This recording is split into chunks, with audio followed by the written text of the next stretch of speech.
to just continue to manage moving forward. And the more we find out, the longer we're here, we're going to understand some of the things that have led to some success here, but also that have held us back, and hopefully we can overcome those things. But I think the biggest thing is you have people that want to be here. You have guys on this staff that aren't looking for their next job. You got guys that really want to be here. They understand the value. They appreciate youth and high school football in the area. They understand how good it is. We're not a bunch of transplants from other places that underestimate the value of local talent.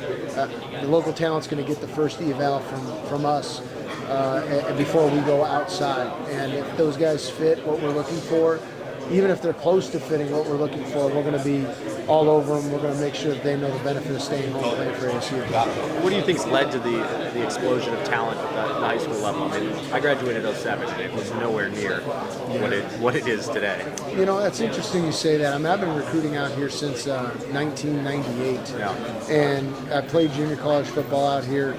And I've always thought this is just an untapped resource. And when we played junior college ball out here, I played on a team at Phoenix College that was 3-6, and we ended up having like 5 guys that got shots in the NFL off that junior college team. We had 11 or 12 guys that played Power 5 football that could have got recruited out of high school and just weren't. They were just overlooked. And I think a lot of that has to do with people that recruit the state aren't from the state, so they're only going to go to a certain amount of schools and specific schools, and they don't really comb and look in every corner and every crevice for those talented guys. And before, the junior colleges were a big resource for that, because guys like me and guys like other people would go play junior college because they couldn't see themselves not playing sports anymore. And so now it's really going to lead to us being able to not having the junior colleges here and us being as thorough in our recruiting. We're not going to miss many guys that aren't going to be a good fit for our football program. It's funny. I remember like 2 years ago watching back-to-back New Year's Six bowl games, and all 4 quarterbacks were from Arizona on major programs. And it's just like, what is going on here? The big thing that we gotta emphasize with these guys is getting them to understand what a big deal Arizona State football is. And familiarity breeds contempt. Meaning, they drive by Arizona State Stadium, they know where Tempe is every day growing up, and they're going, oh, it's just ASU, I'm going to go try somewhere else. I'm going to go to some podunk place in the middle of nowhere because they got cool uniforms, and I'm going to go play football there. Or I'm going to go in a big city with terrible traffic and terrible pollution, and I'm going to go somewhere else because it's just a cooler place to go. When they go there, they realize it's just another place. Like staying home, home is where you always want to be, and it's always where you return to.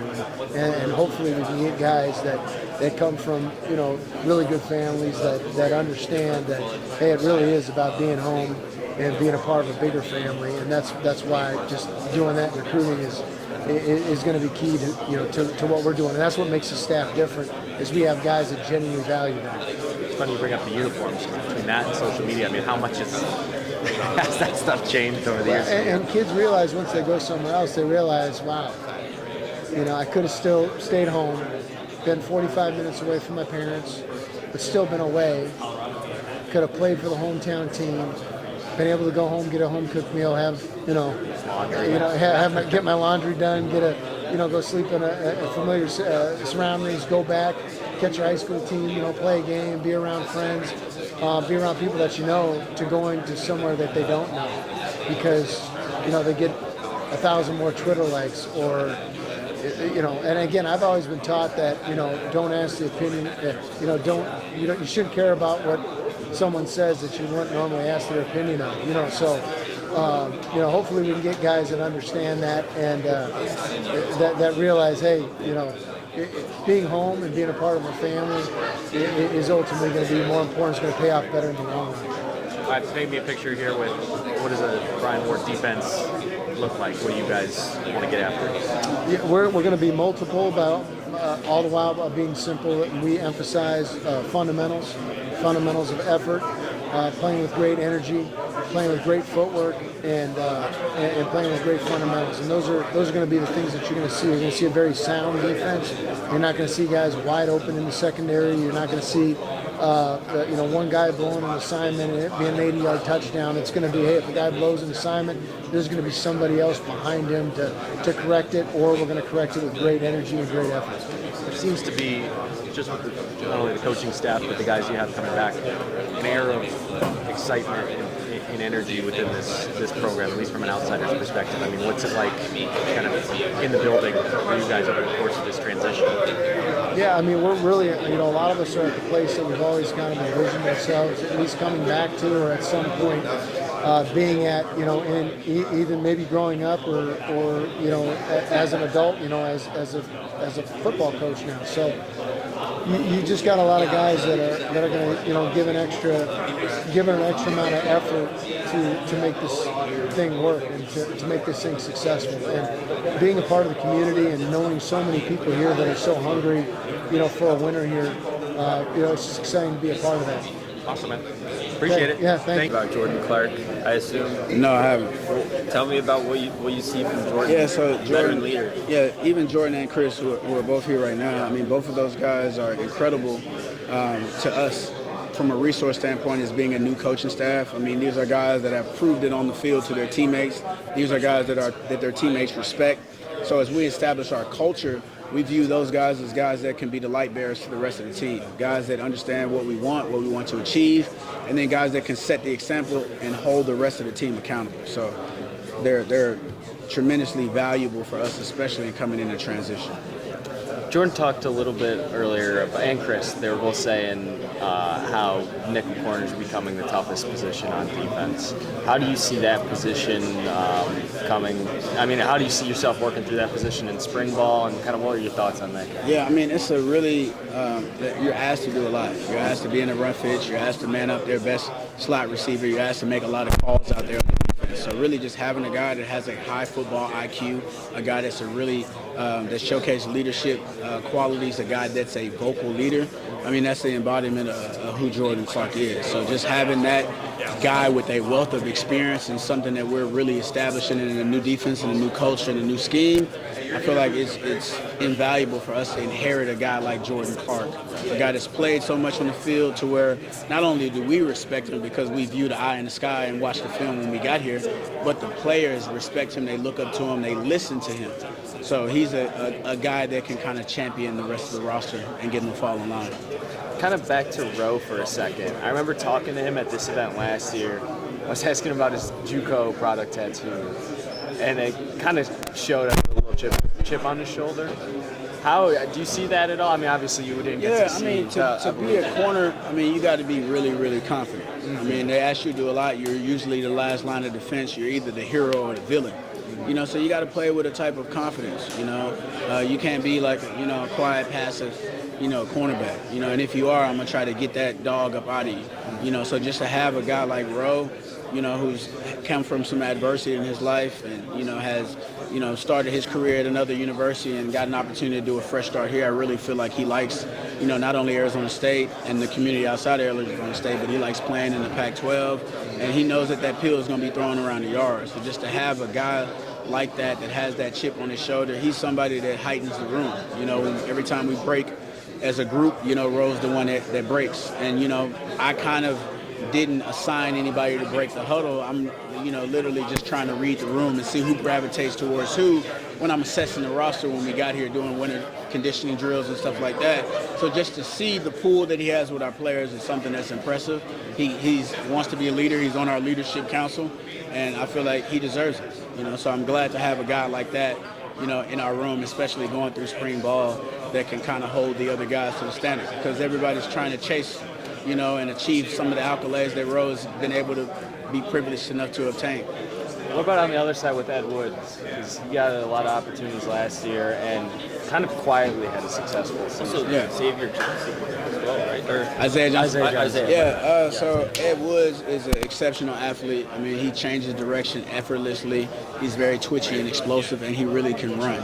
So I'm excited to get him, get him going this spring. He's a guy that I feel could be a little bit more confident on the football field because he has unbelievable athletic ability. So I'm excited about him, and I saw some good things he did last year. And then since you brought up Isaiah is somebody that is extremely gifted, extremely talented. I mean, he's like a prototypical corner. I mean, he's 6'1" and some change, around 189, can change direction. He's fluid, and he's a very smart and instinctual football player. And elephant in the room with Isaiah is there's been some consistency issues with him maybe off the field. How have you attacked that, and how have you coached the player before the play? Yeah, so I mean, everybody, there's always a narrative that exists about players when you arrive, but I owe it to them players to give them a fresh start and give them an opportunity to, give a new reputation.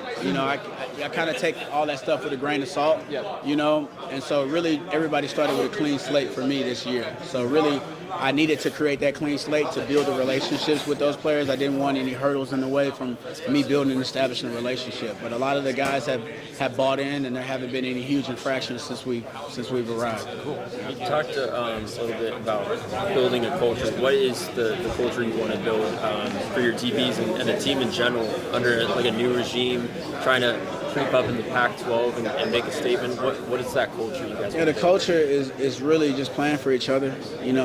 You put in a lot of work in college football. You put in work. You got to wake up at 5 o'clock. You got to do workouts. You got to do winter off season. You got to do conditioning. You got to do spring ball.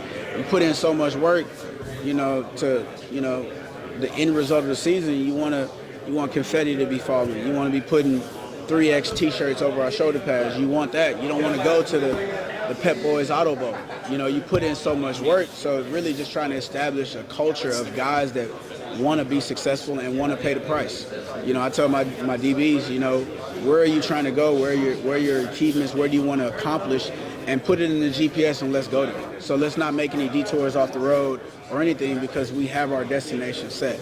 So just making sure that we have pride in our unit, no matter who's out there, they're playing for the unit. Regardless, I want them to have a next man up mentality. If somebody goes on, somebody needs to understand that, when their number is called, they're expected to perform. So really just really simple things. Just having guys play for each other, having guys do their 1/11th is really just the simplest way I can say it. We just want, at the end of the day, it's just football. But when you have good people and you're good human beings and we believe in each other, that's when you see special things happen. Appreciate it. Yeah, thank you. sure. I only got one more for you. It's ASU Hoops. If they win Wednesday, what are your thoughts? Hey, I got TCU? Yeah. Yeah, I'm all ASU now. It's gonna be a good matchup. But they just got to come out and play with their hair on fire. TCU is a really good team. They have been, in the past. So I think they beat Kansas this year and Texas. So a pretty good team. It'll be a tough matchup. They win that game, then look out. Coach Dillingham is doing a great job organizing everything, put together a great staff of guys that have worked together and are great guys. And so that makes coming to work. And then with the renewed energy from the players, and then they're having fun, and so going out tomorrow is going to be exciting, and there's going to be a lot of work because a lot of new faces and a lot of different schemes that they've seen in the past, and so, but I'm excited about it. And I heard you obviously talking about Coach Ball being an OC. Coach Dillingham has said that with what he's done, there's ideas there. And from your standpoint, obviously we saw what Oregon did last year. Coach Dillingham, the accolades, everybody thought, maybe Bo Nix was done, comes to Oregon, and outside of maybe the injury that hobbled him, but still a hell of a season there. When you look at that, though, in working with Coach Baldwin, and even with Coach Dillingham working with both of you, do you see the offense going, again, not giving away any game plans, I know it's early, but in the way that, you had it more last year, maybe a little more up-tempo, a little more involvement from the tight ends? What have you, just in scheming, what have you seen so far with working with them? I've seen an infusion of a couple of ideas from the offense that I think is going to work really well. You have two incredibly intelligent men, with Coach Baldwin and Coach Dillingham, putting their stamp on the offense and first of all, molding it towards the personnel that we have. I think that is the most important. They're also great at taking suggestions from coaches around the table, and so it'll be a full effort.